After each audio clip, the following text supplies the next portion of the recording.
Shalom saudara-saudara.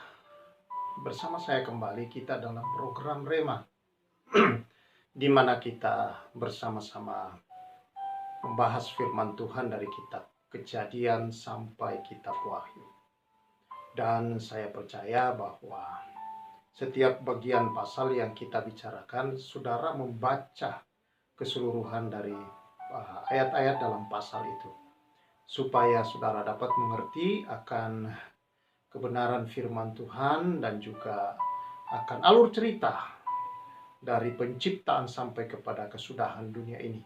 Di sana kita mengenal akan rencana Allah yang sesungguhnya atas bumi ini, khususnya atas manusia dan atas manusia yang telah jatuh dalam dosa, dan akan rencana penyelamatan yang Dia berikan.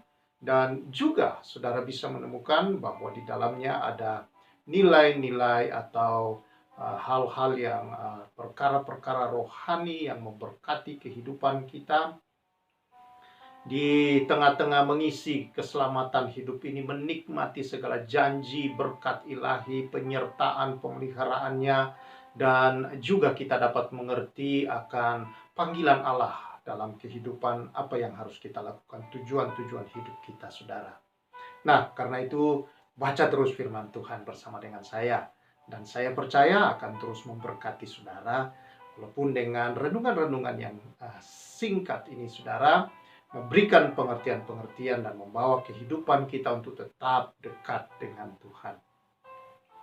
Mengenal Tuhan kita melalui firman Allah. Karena firman Tuhan berkata, firman-Mu itulah pelita bagi kakiku dan terang bagi jalan hidupku.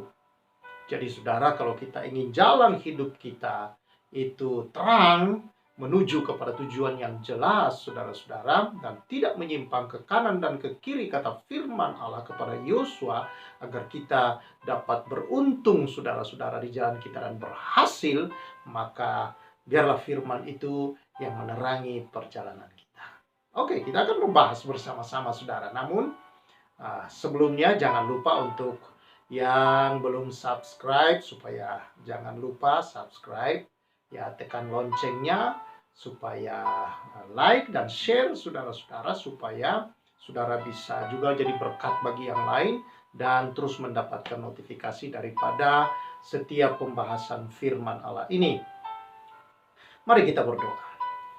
Kiranya Roh Kudus yang adalah penolong kami, yang mengurapi setiap anak-anak-Mu, ya Tuhan, dan membuka hati setiap orang yang mendengar, supaya dapat, ya Tuhan, mengalami akan anugerah kasih karunia Tuhan yang besar melalui firman Allah. Demi nama Tuhan Yesus. Amin. Kita sudah berada pada Hakim-Hakim pasal yang ke-10. Nah, dalam Hakim-Hakim pasal yang ke-10, saudara-saudara, kita membaca dalam pasal yang ayat yang pertama sampai ayat yang kelima, ada dua pemimpin baru yang Tuhan angkat setelah sebelumnya Gideon, lalu kemudian keturunannya yaitu Abimelek sudah tidak ada lagi, saudara. Tuhan membangkitkan Tola, dan selama pemerintahan Tola dipakai oleh Tuhan, saudara-saudara, menyelamatkan orang Israel selama 23 tahun. Dia memerintah atau menjadi penyelamat bagi bangsa, menjadi hakim di tengah-tengah mereka. Nah, kemudian setelah dia meninggal, Tuhan mengangkat Yair, saudara-saudara, orang Gilead, yang juga memerintah sebagai hakim selama 22 tahun lamanya. Namun setelah itu, saudara-saudara, kita membaca setelah Yair sudah meninggal, lalu dia dikuburkan. Firman Tuhan di ayat yang ke-6 berkata, orang Israel melakukan pula apa yang jahat di mata Tuhan. Mereka beribadah kepada para Baal dan para Asitoret, kepada para allah orang Aram, para allah orang Sidon, para allah orang Moab, para allah Bani Amon, dan para allah orang Filistin. Tetapi Tuhan ditinggalkan mereka, dan kepada Dia mereka tidak beribadah. Bangkitlah murka Tuhan terhadap orang Israel dan menyerahkan mereka ke dalam tangan orang Filistin dan Bani Amon.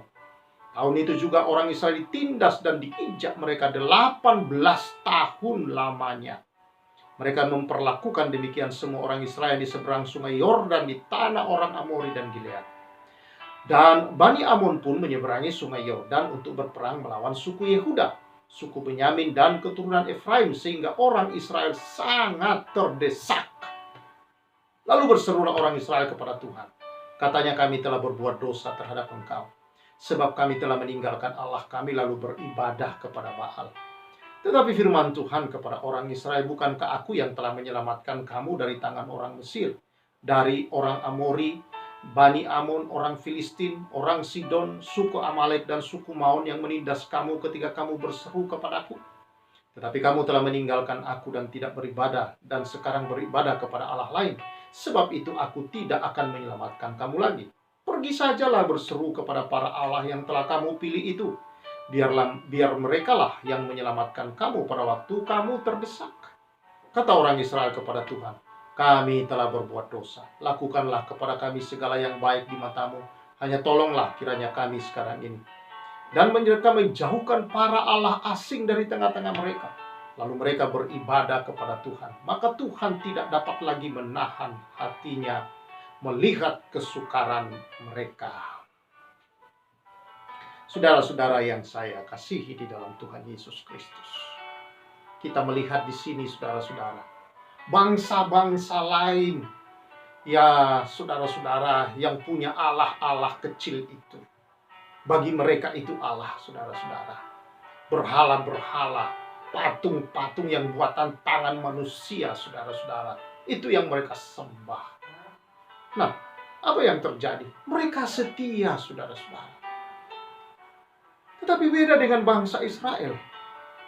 Bangsa yang melihat langsung bagaimana tangan Allah, Sang Pencipta langit, bumi, laut, segenap isinya, mengerahkan seluruh kekuatan alam semesta dan segala hal di bumi ini.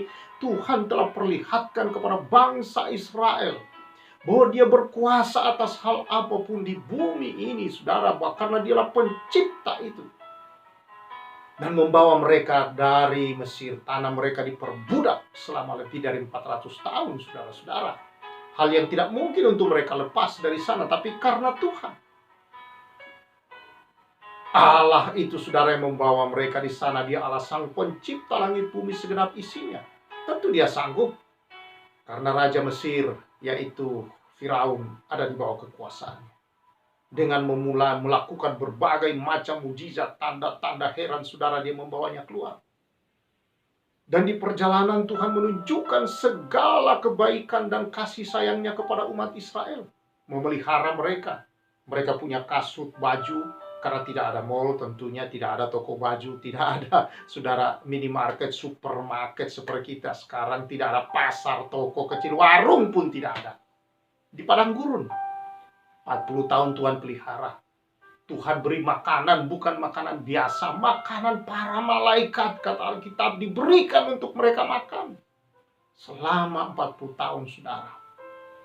Dan Tuhan sendiri hadir menaungi mereka dengan tiang awan dan api, supaya pada waktu malam mereka tidak kedinginan di padang gurun, dan pada waktu siang mereka tidak menjadi terlalu kepanasan. Begitu baiknya, begitu pemeliharaan kasih sayang Tuhan, sampai masuk ke tanah perjanjian pun Tuhan membawa mereka sesuai dengan janjinya. Tetapi berkali-kali bangsa Israel ini, saudara, meninggalkan Tuhan. Berkali-kali mereka, saudara, pergi kepada berhala bangsa-bangsa yang lain, saudara. Dan akibatnya berkali-kali mereka mengalami sengsara yang tidak seharusnya. Mereka seharusnya adalah bangsa yang paling bahagia. Mereka adalah bangsa yang paling sejahtera. Bangsa yang paling berkuasa dan luar biasa, saudara-saudara. Paling enak hidupnya, saya katakan. Karena langsung Allah Sang Pencipta memimpin hidup mereka. Memelihara, menuntun mereka. Menikmati semua apa yang tidak mereka kerjakan. Tanah perjanjian itu, saudara, mereka tinggal masuk. Kebun sudah ada, rumah sudah ada, semua sudah tersedia. Itu adalah kota-kota yang hebat, kota-kota yang baik, kebun-kebun yang subur, tanah yang subur dengan tanaman yang begitu subur. Dan itu mereka buktikan dengan 12 orang yang dikirim untuk menjadi mata-mata, membawa hasil bumi itu dengan betul-betul mereka saksikan. Tanah itu adalah tanah yang disebut tanah susu dan madu. Tetapi bangsa ini bangsa tegar tengkuk, saudara. Bangsa yang keras kepala, tegar tengkuk. Betul-betul, saudara, mereka hanya berjalan menurut keinginan mereka. Tetapi itulah kenyataannya yang terjadi, saudara. Dan apa yang terjadi, saudara-saudara? Ini terjadi sekarang di dalam bacaan yang kita baca ini. Tuhan berkali-kali mengirim pemimpin menyelamatkan mereka. Mereka kembali lagi kepada penyembahan berhala bangsa-bangsa di mana mereka sudah lihat bahwa bangsa-bangsa itu berhalanya tidak bisa menolong ketika Tuhan bertindak atas mereka melalui bangsa Israel sendiri. Tapi toh mereka ketika itu kembali lagi. Disinilah saudara-saudara pentingnya kepemimpinan. Disinilah mengapa Tuhan sangat menghargai kepemimpinan dan meminta kita menghormati kepemimpinan. Baik dalam keluarga, organisasi kecil, gereja, ya, dalam lingkup yang lebih besar, RT, RW, lurah, camat, saudara-saudara, ada bupati, wali kota, lalu kemudian gubernur, lalu kemudian di atasnya ada presiden. Di orang-orang sekarang mencaci maki pemimpin-pemimpin mereka. Sayang, saudara-saudara, Allah saja menghormati. Dan dengan ini kita melihat, saudara, sejarah mencatat bahwa tanpa kepemimpinan yang benar dan baik, saudara, terjadi hal yang tidak baik. Dan itu sebabnya kita perlu berdoa bagi para pemimpin. Namun di sini juga kita melihat, saudara-saudara, ya, bahwa selain bahwa kita sungguh-sungguh harus menghormati mereka, pemimpin, mendoakan yang terbaik Tuhan selalu kasih, Tuhan beri sesuai dengan rencana Allah atas sebuah organisasi, bangsa, keluarga, ya, dunia sekalipun, saudara. Tuhan punya yang terbaik selalu yang Dia berikan dalam sejarah perjalanan sebuah bangsa. Saya yakin bahwa Tuhanlah yang menetapkan.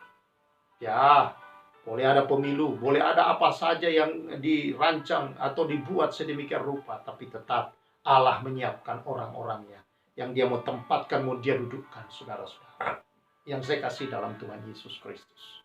Karena itu berdoa di hari-hari ini, di tengah situasi yang panas ini, saudara, dikatakan tahun politik, kita percaya bahwa ada orang-orang yang Tuhan sudah sediakan untuk menjadi pemimpin. Dan kita berdoa untuk pemimpin yang ada sekarang ini supaya tetap menjalankan, saudara, berjalan seperti rencana-rencana yang Tuhan telah taruh di dalam hati dan pikiran mereka. Dan lebih lagi, saudara-saudara, kita perlu berdoa supaya rakyat di bangsa ini menghormati dan menghargai pemimpin. Siapapun dia, apapun karakter yang dia miliki itu, saudara, merekalah orang-orang yang sementara ini ditetapkan Allah untuk memimpin bangsa ini. Tentu dengan sesuai situasi yang terjadi di bangsa dan dunia, Tuhan telah menyiapkan orang itu. Dan ada orang-orang yang disiapkan untuk kelanjutan, untuk perkembangan dari kemajuan bangsa daripada bangsa Indonesia. Kita cinta bangsa Indonesia, kita menyayangi, maka mari hormati, doakan para pemimpin-pemimpinmu, saudara. Hormati mereka, hargai mereka, saudara. Dan berharap, berdoa dan percaya bahwa Tuhan memberi pemimpin yang sesuai dengan kebutuhan bangsa ini di masa depan. Dan demi kesejahteraan, kemakmuran bangsa ini. Dan terlebih adalah untuk kemuliaan nama Tuhan kita. Saudara-saudara yang saya kasihi di dalam Tuhan Yesus, hal yang lainnya bisa kita lihat di sini, saudara. Di dalam bacaan kita ini kita bisa membaca dan melihat bagaimana bangsa ini kembali meninggalkan Tuhan. Dan setiap kali mereka meninggalkan Tuhan, saudara-saudara, ya, mereka mengalami akibat-akibat daripada penyembahan mereka kepada berhala. Maka mereka berada di bawah penindasan, kesengsaraan, berbagai macam kesengsaraan. Yaitu biasanya mereka ditindas, saudara, diinjak-injak, dipermalukan, saudara. Keadaan ekonomi mereka, keadaan makanan mereka menjadi berlarat kehidupan mereka. Hati mereka menjadi ciut, takut, berada di bawah penjajahan, tertekan, depresi, stres. Ya, namanya orang terjajah. Mereka tidak berdaya apa-apa. Saudara yang saya kasih, sayang sekali bahwa banyak orang-orang yang menyatakan diri adalah pengikut Tuhan. Orang-orang yang menyatakan diri mengenal Tuhan, beragama, yang mengasihi Tuhan katanya. Tetapi dalam hidup ini ada banyak berhala-berhala yang lain, saudara-saudara, yang mereka percayai memiliki kekuatan-kekuatan yang bisa menolong, melindungi, ya, dan daripada kekuatan Tuhan saja. Saya heran, ada banyak orang-orang Kristen, saudara, yang menyatakan dia pengikut Kristus, tapi masih kedukun. Masih banyak saudara-saudara pamali-pamalinya, masih banyak saudara mitos-mitosnya yang dipercayai, masih mempercayai sio-sionya saudara, bintang-bintangnya setiap bulannya saudara-saudara, dan banyak ramalan-ramalan. Pergi peramal-peramal, meramal tangan, meramal kartu, meramal dengan cara apapun. Yang jelas kalau kita mau membuka firman Allah bahwa itu adalah berhala-berhala yang semua adalah Allah-Allah lain yang pernah disembah oleh bangsa-bangsa lain. Itu bukan hal yang baru yang ada sekarang. Para dukun-dukun, para peramal-peramal, saudara, paranormal disebutnya, alternatif-alternatif itu, saudara. Semua ada kalau kita bongkar di Alkitab bahwa semuanya itu sudah ada, dan itu adalah oleh Alkitab dikatakan adalah Allah lain yang telah membuat bangsa Israel ini, saudara-saudara, mengalami dihina, dilecehkan hidup mereka, direndahkan, menderita sedemikian rupa. Dan akhirnya banyak orang-orang yang mengalami hal seperti itu, saudara, dalam kehidupan ini menderita. Mereka mendahulukan hal-hal itu daripada Allah itu sendiri. Berapa banyak orang kalau sakit, saudara, dia mencari dukun. Dia mencari orang pintar yang bisa mengobat-obati dengan sembur-sembur, dengan mantra-mantra. Ya. Ada banyak orang ketika dia mau pergi merantau, saudara, dia mencari pelindung-pelindung diri, saudara-saudara. Ada yang ditanam ke dalam tubuh. Ada yang saudara-saudara membawa batu-batu, jimat-jimat, ikat pinggang, saudara-saudara, yang warna-warna merah saya heran ketika dibuka isinya daun, tanah, rambut, apa? Lucu sekali, saudara. Apa hal itu bisa menyelamatkan saudara? Mikir, kata Cak Lontong. Saudara-saudara yang saya kasih, tapi inilah cara iblis. Yesus pernah berkata bahwa iblis adalah bapa pembohong. Dia punya cara yang terlicik dan terbaik dalam menipu manusia. Dia tidak akan muncul di zaman ini, saudara, dalam bentuk yang begitu menyeramkan seperti di film-film. Tidak.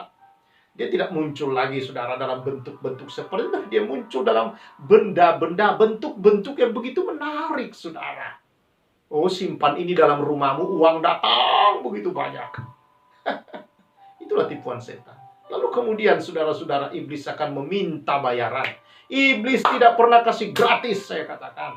Selalu di akhir, dia akan selalu menyodorkan bon. Bayar. Dia akan berikan tagihan-tagihannya yang harus dibayar dengan nyawa. Dibayar, saudara-saudara, yang pada ujungnya, saudara, akan dibayar di dalam neraka binasa. Karena itulah tujuan iblis. Saya menemukan selama bertahun-tahun, saudara, di dalam pelayanan ini. Selama lebih 20 tahun, hampir 30 tahun di dalam pelayanan ini, saudara. Pelepasan, kesembuhan, ya. Dalam mendoakan orang-orang sakit, saudara. Aduh. Saya katakan, orang-orang yang saya doakan ada 90% adalah orang-orang Kristen. Dan hampir banyak dari mereka, saudara-saudara, lebih dari 60% dari orang Kristen yang didoakan itu berhubungan dengan kuasa-kuasa lain. Di luar kuasa Tuhan. Ada jimat-jimat, ada dukun-dukun, macam-macam. Mau masuk rumah, saudara-saudara, tidak cukup didoakan, lalu dilempar beras, ditabur garam. Mikir. Inilah cara-cara setan. Bagaimana dia menipu manusia untuk mempercayai perlindungan. Di luar dari kuasa Tuhan. Itulah yang dihadapi oleh orang Israel yang kita lihat. Kalau saya bongkar begitu banyak, saudara-saudara. Dan itu membuat banyak orang Kristen terus menderita juga, saudara. Ada yang terus mengalami kegagalan demi kegagalan. Udah naik ke atas, jatuh lagi. Naik ke atas, berhasil, bangkrut lagi. Ada yang sudah berkali-kali mau menikah, tidak jadi-jadi menikah, saudara. Ada yang berkali-kali mengalami keguguran, tidak punya anak. Dan berbagai macam. Ada yang sering mengalami kecelakaan.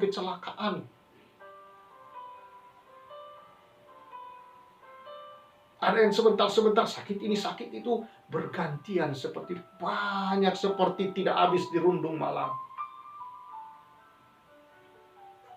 Mengumpulkan banyak tapi pundi-pundi bolong. Banyak dalam pelayanan, saudara. Saya nggak tahu ya Pak ya. Uang banyak masuk, tapi nggak tahu kemana semua ini. Ada yang seperti itu, saudara. Itu akibat-akibat dari semua itu.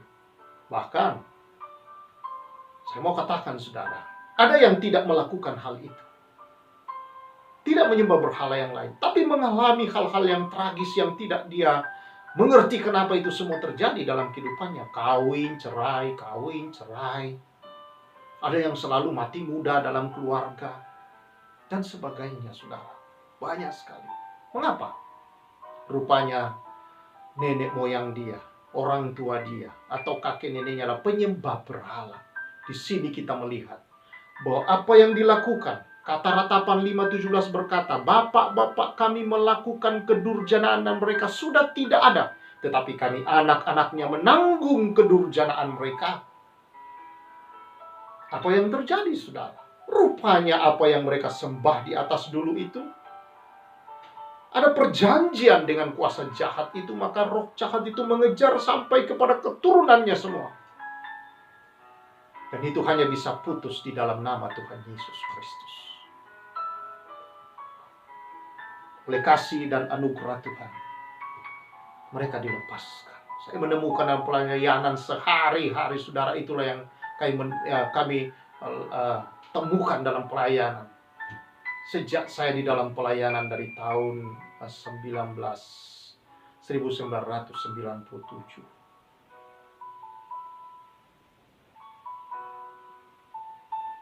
Saudara, itu tidak terhitung ribuan yang sudah mengalami kelepasan, kesembuhan itu dari berbagai gangguan-gangguan kuasa-kuasa gelap itu.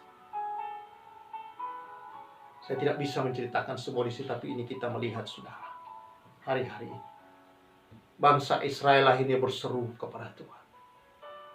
Jalan satu-satunya hanya di dalam Tuhan, saudara. Dikatakan di sini, mereka menjauhkan para allah asing dari tengah-tengah mereka, lalu beribadah kepada Tuhan. Maka Tuhan tidak dapat lagi menahan hatinya melihat kesukaran mereka. Kristus yang datang ke bumi ini, saudara, karena dia tidak tahan melihat kesukaran kita. Dia memang telah patahkan kutuk itu di kayu salib. Dia memang telah menghancurkan semua dosa, dia selesaikan. Semua kuasa kegelapan sudah dia kalahkan. Itu secara de jure. Secara hukum di atas kertas, saudara-saudara kita sudah selamat.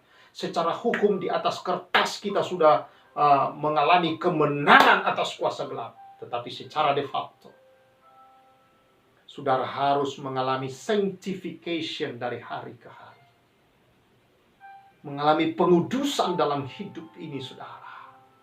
Dari berhala-berhala itu semua. Dengan datang pada Tuhan. Dengan membuka hati, dengan membuang semua berhala itu. Itulah yang telah membuat saudara harus jatuh sakit terus. Gagal menikah, gagal pernikahan, kawin, cerai, saudara, mati muda, sering mengalami kecelakaan, sering masuk rumah sakit, saudara-saudara, dan sering mengalami kegagalan usaha, bangkrut. Sering disakiti orang, pacaran terus. Lalu kemudian jatuh dalam dosa-dosa perzinahan demi perzinahan yang dia tidak ingin tetapi terus terjadi, saudara-saudara. Karena kuasa-kuasa itu mengikat dalam kehidupan. Kristus sudah kalahkan semua kuasa itu, saudara. Kalau engkau datang padanya, ada kelepasan, ada kesembuhan, ada pemulihan. Hidup kita direstorasi 100%. Mengalami restorasinya. Saya banyak kesaksian, saudara, yang bisa saya sampaikan dalam pelayanan. Bagaimana orang-orang mengalami kuasa kesembuhan, kelepasan dari berbagai macam kutuk kuasa-kuasa kegelapan. Karena itu, saudara, datang pada Kristus. Kalau saudara membutuhkan doa pertolongan, hubungi kami. Dan saya percaya ada kelepasan, ada mujizat. Kiranya kebenaran ini saudara membuka hati. Buang berhala-berhalamu hari ini. Kau dapat berlutut dan mohon kuasa Tuhan atas hidupmu. Hari ini kesembuhan, kelepasan terjadi dalam dirimu demi nama Yesus Kristus. Mari kita berdoa. Arahkan hatimu, saudara. Aku berdoa. Kuasa Tuhan menjamah. Lepas. Lepas. Hancurkan semua berhala-berhala. Patahkan semua Tuhan. Terjadi kesembuhan. Terjadi kelepasan. Kutuk-kutuk dipatahkan. Setiap kutuk nenek moyang, kutuk penyembahan berhala, kutuk kuasa kegelapan terlepas. Engkau lepas, engkau bebas, engkau merdeka.